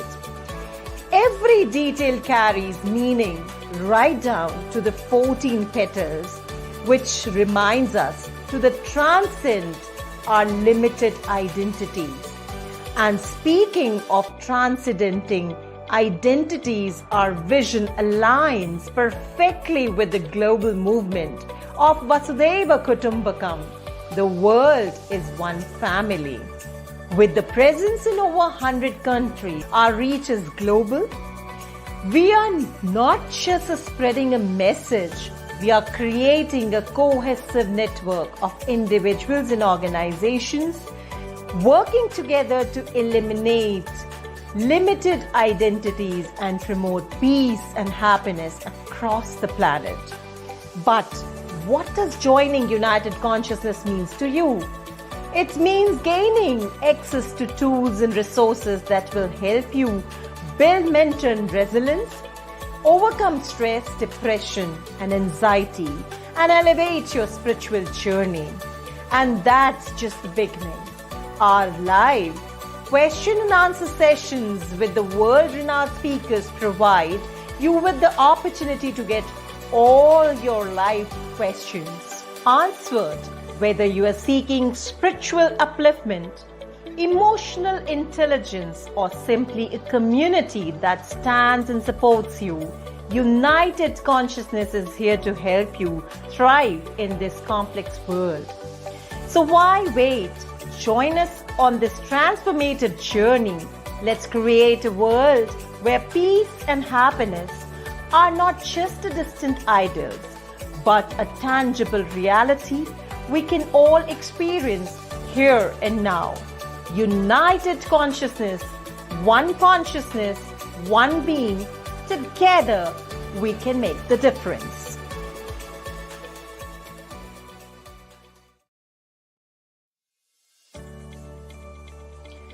In the times of conflict, yoga therapy emerges as a powerful tool for healing and peace building. By calming the mind, soothing trauma, and fostering inner resilience, yoga provides individuals in conflict zones with a pathway to emotional restorations. Its therapeutic practices help bridge divides, encouraging compassion, empathy, and collective healing. Through mindfulness and self-awareness, yoga therapy becomes an invaluable resource for personal recovery and the cultivation of peace in fractured communities. So ladies and gentlemen, let's discuss on the topic yoga therapy for healing and peace building in the times of conflict in a panel discussion. Ms. Tanya Tain. She's a highly respected yoga therapist, senior yoga teacher, and Ayurvedic lifestyle coach with over 3 decades of experience in mid-body research and practice. As the founder of Mind Body Collective Australia and an advisory member of Australian Association of Yoga Therapists, she has dedicated to promoting the mind-body connections and its essential role in healing. Her philosophy emphasizes that yoga can be a transformative practice for everyone regardless of age, physical ability and background. Her extensive studies across India, Spain, Indonesia and the United Kingdoms and Australia, coupled with her reverences for teaching from various traditions, have deeply influenced her approach. Inspired by mentors like Swami Kriyananda, Ajahn Brahm and Dr. Vasant Lad, Tanya's work integrates Taoist, Buddhist and yogic philosophies into modern practice, making her a key advocate for holistic healthcare solutions. She is particularly passionate about extending yoga therapies, accessibility for addressing mental health issues, traumas, addictions and physical imbalances. Currently based in Perth and Denmark, Western Australia, Tanya's lead both in-person and online sessions offering innovative workshops, masterclasses and trainings. Beyond her yogic practice, she is also a registered civil celebrant. So ladies and gentlemen, please put your hands together to welcome Ms. Tanya. It's my privilege to introduce and welcome Ms. Libby Nelson, a distinguished yoga therapist and psychotherapist. She brings over 5 decades of experience in healthcare and holistic well-being, with over 50 years as a physiotherapist, 40 years as a yoga teacher and 30 years as a yoga therapist. Ms. Nelson's extensive career reflects a deep commitment to healing both individuals and communities. Her dual expertise in clinical practices and administrative roles showcases her ability to lead with compassion, always striving for peaceful outcomes, having served on numerous advisory and executive committees in both physiotherapy and yoga capacities. She has become deeply attuned to the pain experienced on both personal and collective levels. Raised by a seeker and influenced by figures like Gandhi and Bertrand Russell, her worldview has been shaped by a commitment to non-violence and the pursuit of peace. Libby's early exposure to Indian cultural literature, yoga, coupled with her father's involvement in UNESCO, further enriched her perspectives on eliminating violence and suffering. Residing on the far north coast of NSW, Australia, she remains dedicated to her community and family while continuing to contribute her wisdom towards fostering a powerful, peaceful world, no matter how small the impact. So ladies and gentlemen, please put your hands together to welcome Ms. Libby Nelson. It's my pleasure to introduce and invite Ms. Samantha Bayo, a seasoned and inspiring yoga teacher. She has dedicated over 19 years to guiding others on the transformating path of yoga. As a senior registered yoga teacher with Yoga Australia, an accredited yoga therapist and the founder of Australia Yoga, Samantha has made a significant impact in the yoga community. Her journey, which began in the spiritually rich northern rivers of North-South Wales, evolved with skepticism to deep spiritual connection. Despite initial reservations about the hippie image of yoga, Samantha's personal practice led her to discover its profound healing power, helping her navigate parenting, domestic violence, and childhood trauma. Throughout her career, she has empowered countless students witnessing firsthand the healing and transformation that yoga can bring. Her fascination with the scientific aspects of yoga, combined with her personal experience, shaped her unique teaching styles that blend spirituality with practical therapeutic methods. As a meditation teacher, yoga life coach, and rapid result coach, she continues to inspire others to peel away layers of suffering and embrace inner peace. Her story is a testament to the power of yoga as a tool for professional growth and healing, making her a beloved and respected figure in the wellness community. So ladies and gentlemen, please put your hands together to welcome Ms. Samantha Bayo.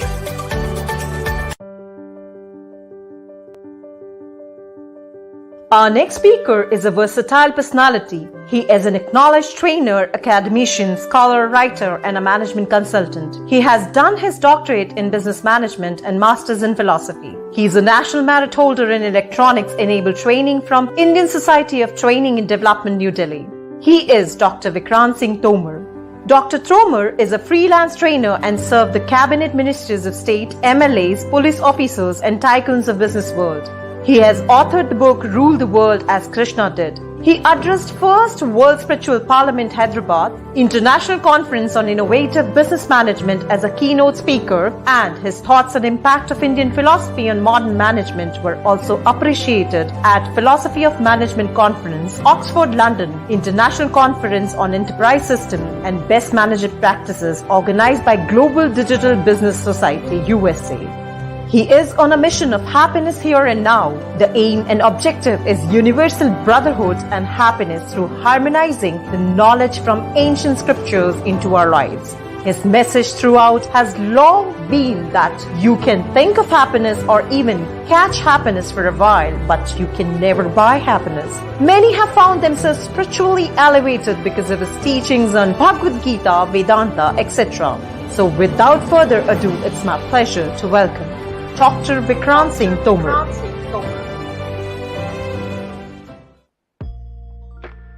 It is my pleasure to introduce Ms. Robin Henwood, who began her yoga journey as a high school student. This practice left her feeling more calm and centered and inspired her to learn more. In 2005, she began training as a yoga teacher with the Integral Yoga Teachers Association and then deepened her knowledge with pre- and postnatal yoga teachers training. She followed this with a teacher's bridging course to the Krishnamacharya tradition, learning to develop individual practices, and then a 4-year yoga therapy course with Agma Yoga in Melbourne, which was linked to the Krishnamacharya Yoga Mandiram in India. She practices as both a yoga teacher and yoga therapist from She Oak Yoga in Adelaide.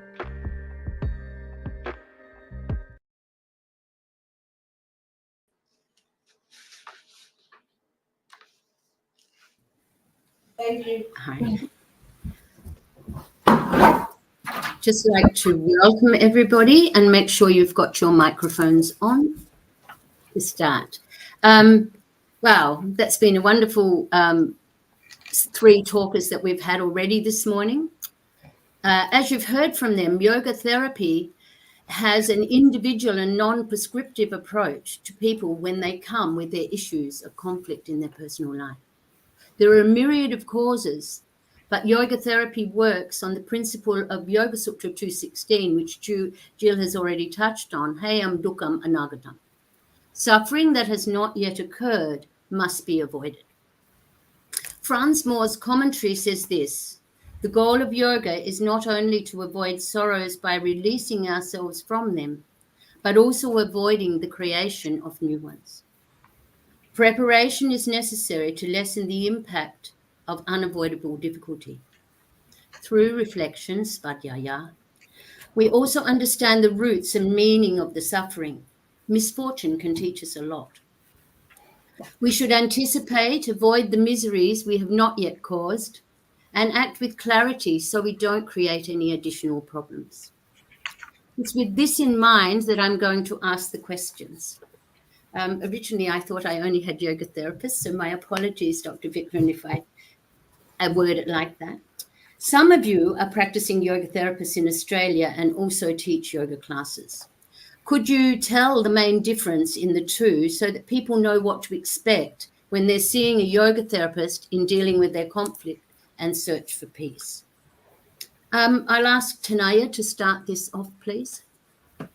Good afternoon, everyone. So the key distinction between yoga therapy and a yoga class really lies in the personalisation of the practice.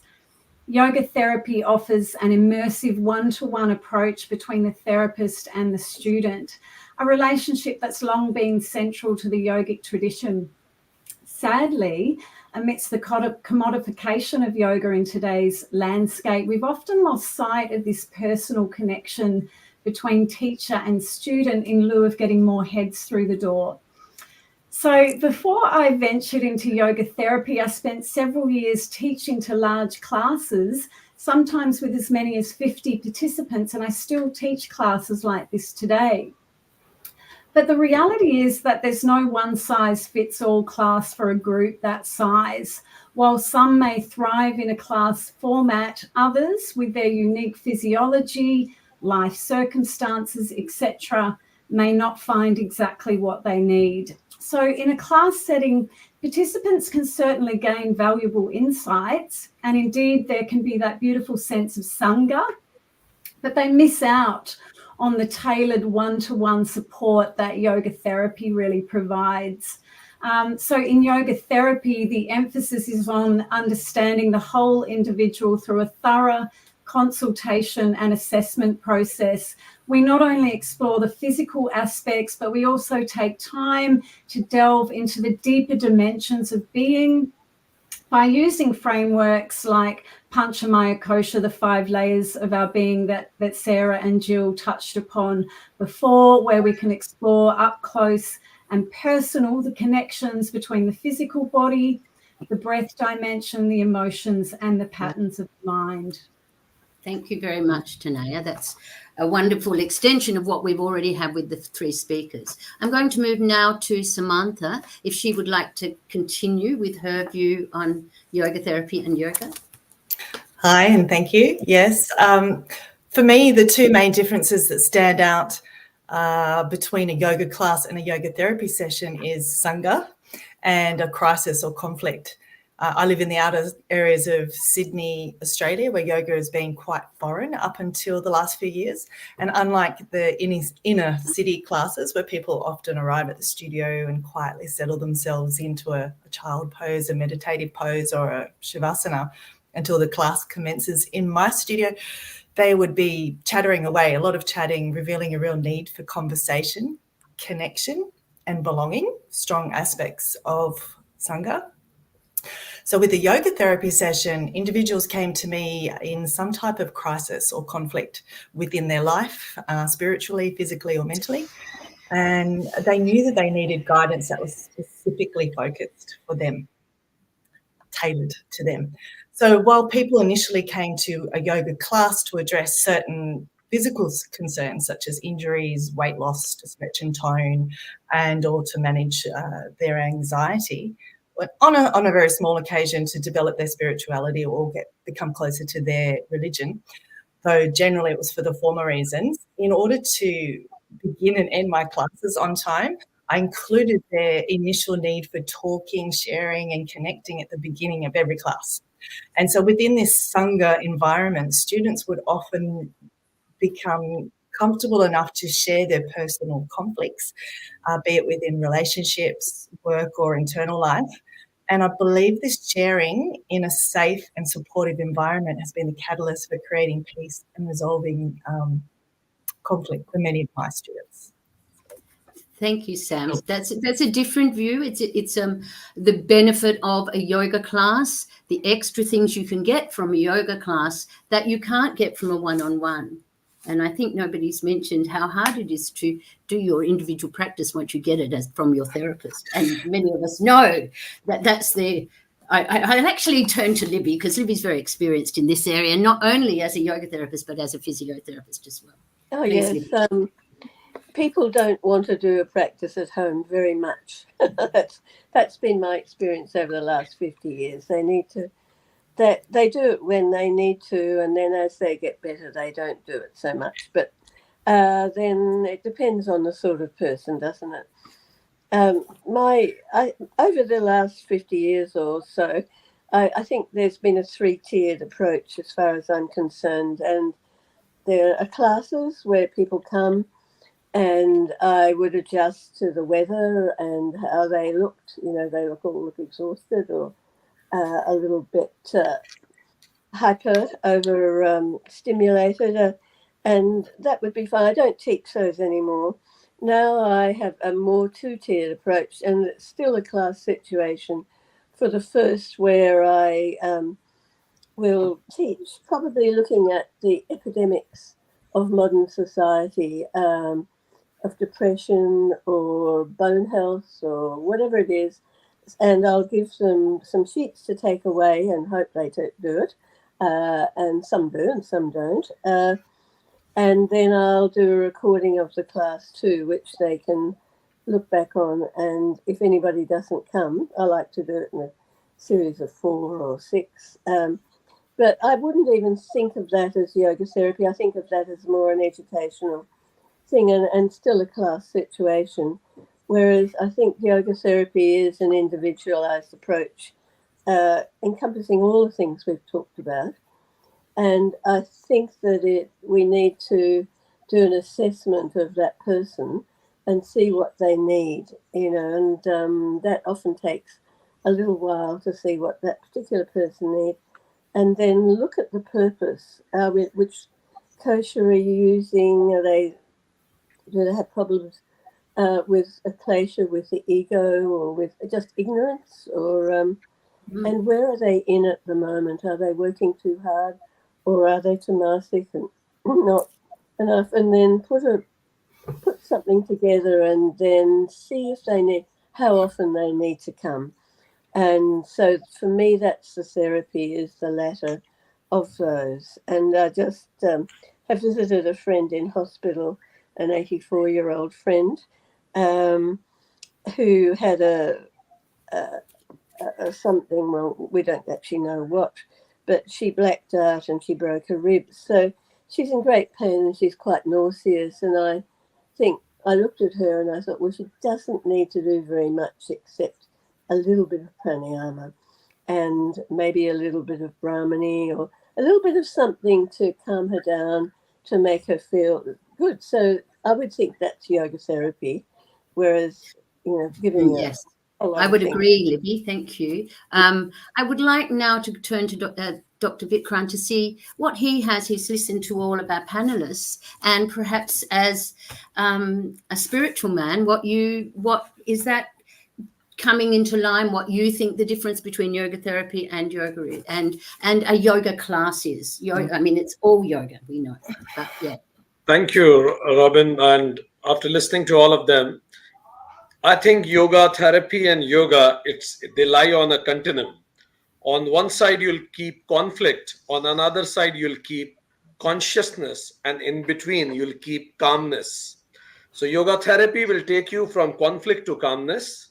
And from calmness to consciousness is the zone precisely of yoga philosophy. Yoga therapy, though they are on the same continuum, so they overlap to a great extent. But still, if you want to differentiate, for yoga therapy, you need to go to a therapist, but here you need to go to a guru. Yoga therapist or yoga therapy will focus more on first three koshas, and yoga will focus more on last three koshas. Yeah. And yoga therapy will focus more on healing individuals, and yoga will focus more on happiness, which is permanent. Yoga therapy will connect to physiology also, but yoga will connect more to philosophical aspects. Yeah, thank you very much. I would agree to a certain extent. I think that yoga therapy also brings people from, usually they've come with a real dilemma, and they're in pain. So it's very hard for them to go into the yoga philosophy at that stage. When that's fixed, it is a continuum. And I find that I have students that I come from my group classes and I do yoga therapy when there's a problem. And we use all our specific tools to do that. Okay, I'll move on. The next question, how can the principles of yoga, such as nonviolence and mindfulness, help foster unity in times of conflict, personally and globally? I'm going to start again with Tanaya. Thank you. So in regards to mindfulness, I've never really been a huge fan of that word. To me, it conjures images of a really full mind, and being an excess vata with a lot of air and ether, my mind is always full. So I want to empty it. And interestingly, 70% or so of the clients that I work with are excess vata types, all with very full, overactive minds. I think this is a huge part of the problem, particularly in times of conflict. With a full mind, there's no time to see or hear anything outside of our own experience. We really lose our ability to listen and to see outside of our own tunnel vision views, and we lose sight of how we can truly be of service in the world, as when we're too entangled in this sense of I. So I much prefer the word kindfulness, which is a word that I learned from a very special Buddhist monk by the name of Ajahn Brahm, who we're very lucky to have living right here in my neighbourhood in Perth, Western Australia. He even wrote a book about kindfulness, which I highly recommend. And to me, kindfulness feels like it has less I and more us or more we. And by bringing it back to basics, to the simple act of kindness, it creates a beautiful butterfly effect that can ripple out not only to our friends, families, and our communities, but beyond that across the planet. So kindness or kindfulness really speaks on ahimsa, the first yama, non-violence, which is the very foundation of yoga. Okay, thank you, Tanaya. Please, Samantha, it's your turn now. Thank you. Again, I'd refer back to the importance of Sangha to foster these qualities. As my students shared with one another their wins within a class, such as becoming less reactive with a partner, speaking up for themselves rather than being passive-aggressive, recognising their people-pleasing tendencies and inability to say no, and taking baby steps to change, or even just admitting being overly busy as a form of avoidance. By sharing this together, they inadvertently inspired and created unity with one another. I feel like the practices speak for themselves. It's more about implementation at a greater level within schools, businesses and government. If each day was spent with as little as 15 minutes of mindfulness, body, breath and mind awareness, which is then also, if it could also then be reflected on and shared with one another, then I suspect that what I see in my relatively small classes would ripple out to have a greater impact on the world. And as Mahatma Gandhi wisely said, peace is not merely the absence of war, it is also a state of mind. So this statement reminds us that true peace is not about external circumstances, but rather about our internal landscape. And if the people we are surrounded by, whether by choice or by circumstance, such as at school or at work, etc., are sharing their vulnerabilities and their triumphs, thereby fostering peace and unity together, then there is hope for global peace and unity. Thank you, Samantha. And I think there are some inroads being made into some schools in Australia that I know about in terms of bringing children from a very young age into yoga. I know at different times in my own studio, I've had mums and bubs going from prenatal to mums and bubs, and then the next thing is the kids from school come, and then you're up to the grandmothers. So the whole gamut of people coming to yoga can really influence the way Sangha affects them, that positive Sangha of yoga. Yeah. Libby, could you go next, please? Yes, I agree with all that. And I think that yoga is actually a progression where we have a greater realization of balance within all the koshas and equanimity within ourselves, fostering compassion and love. And I do think that if we all did this, we wouldn't need to have global conflict, but it would be lovely if it could spread very quickly, and very far, yes, and the suffering of the world may well be avoided. Okay. Just one more thing. I've just been to see my son, and he's just got a new job, which is called Men's Table, and men are sitting around a table and deeply sharing. I think we need to do that. Yes. Yeah. Women tend to do that fairly easily, and it's very difficult. I had a friend yesterday who his wife was my mentor, and he said since she's died, he's found it so difficult. And he said, you talk to anyone. And I think women generally communicate. And he said, it's so hard to connect at 72 when his wife has died. So I think you're right. I think Men's Table is a fabulous idea, isn't it? It's a wonderful idea. Dr. Vikram, would you like to comment? Yes, I'll say that for me, mindfulness is being aware of your thought, speech, and actions whether are they taking us towards the goal of permanent peace or not, permanent peace or happiness. Like as a tool, Vivek and Vairagya. Vivek is knowing what is higher and what is lower, and Vairagya is leaving the lower and embracing the higher. It is awareness. Chatting second is Pratipaksha Bhavana, identifying what thoughts I am finding and they are negative, then creating counter thoughts. Third is Prati Prasava. We know that evolution has made us more conscious for survival and reproduction, but we can counter that evolution because there are greater purposes in life. All these swadhyaya, know what are your triggers in life and start working on those. What triggers you? Dharana or even yamas and niyamas, all these are the methods we can adopt to be aware about our thought, speech, and action. My every action, when it will take me towards my goal of life, certainly I will reach to my highest purushartha called moksha. Thank you. Very wise. And I know from what I know, people are going to say that will reverberate back in a minute. The next one, what role does yoga therapy play in developing mental resilience and peace within individuals? This time I'd like to start with Samantha. Oh, thank you. Wasn't expecting that. All right. So personally, I don't feel it's just yoga therapy, but I guess true yoga that develops mental resilience and peace with individuals. And by true yoga, for me, I mean not just attending a yoga class or a yoga therapy session once a week. I feel there has to be a deep desire or need for change that requires a type of devotion to the self, and discipline is required.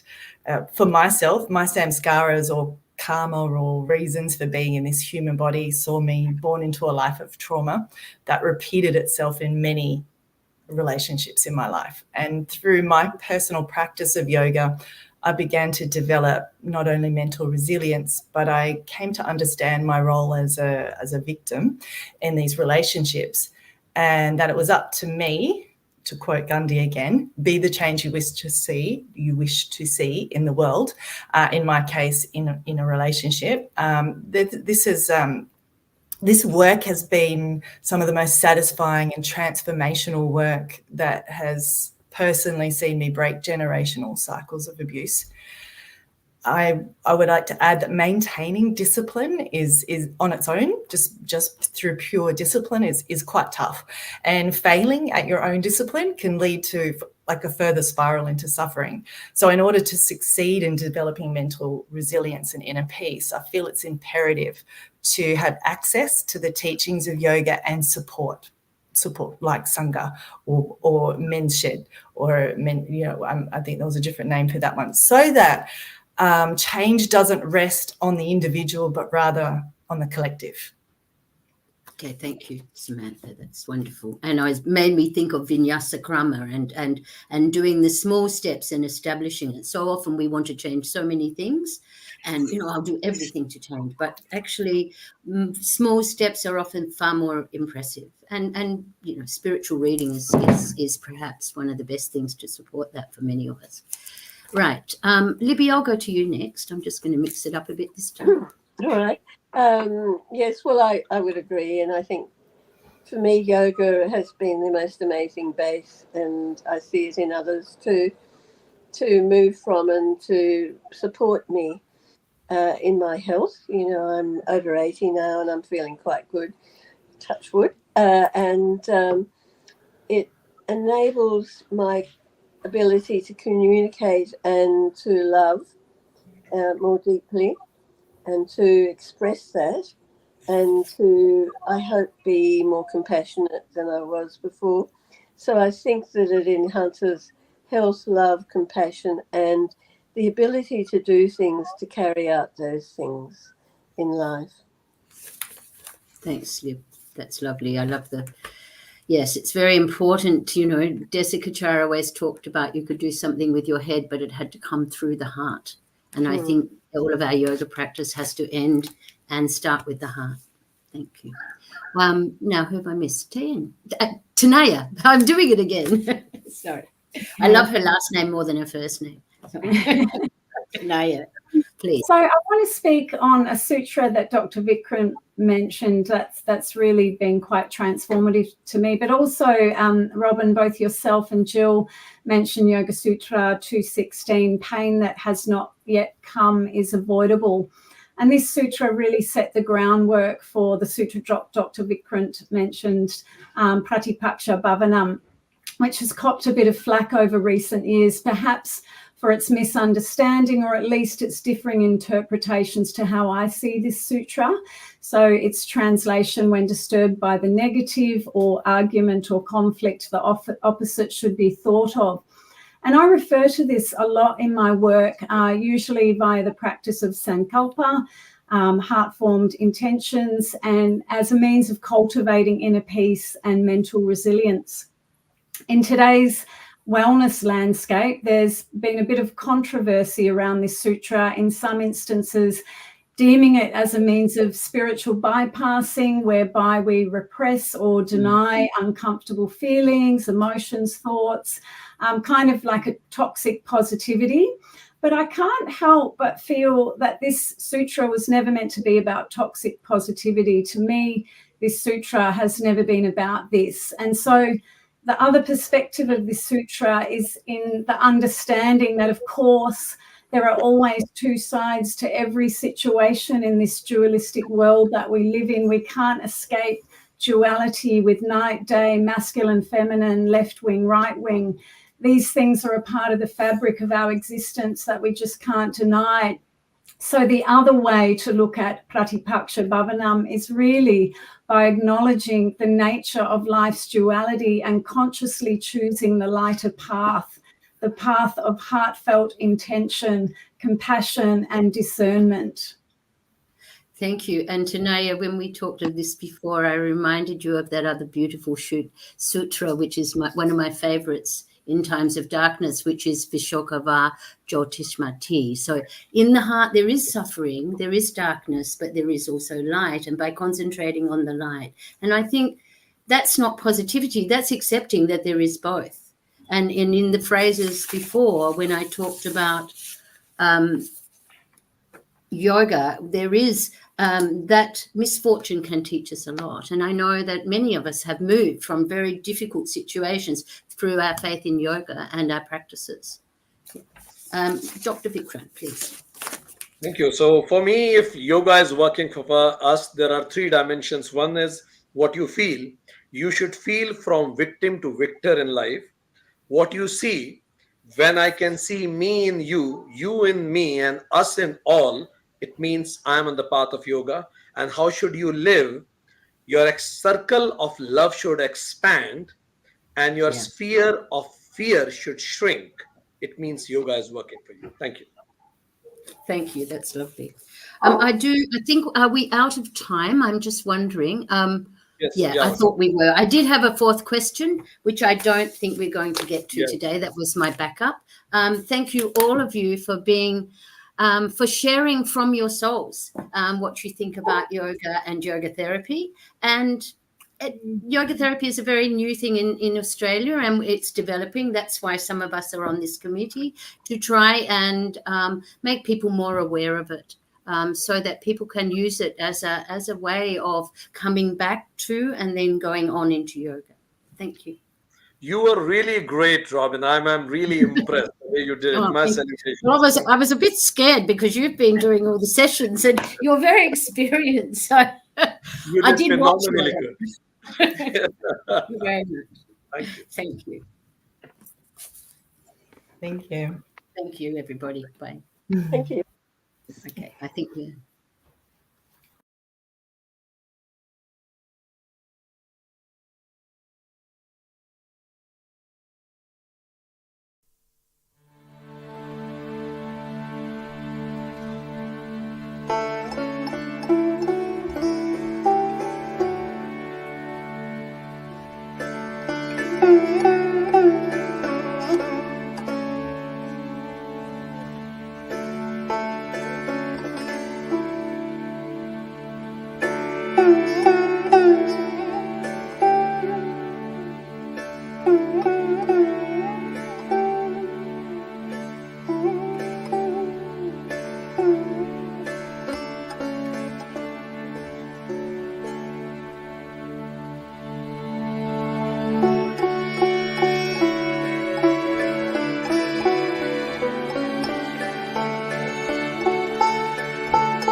Thank you. I just wanted to thank everyone, and Patricia, Sarah, Jill, Robin, Tanea, Libby, Sam, Dr. Vikram, United Consciousness, the amazing team that brought this together, and also AAYT, AusActive, the Rosemont Quartet that played the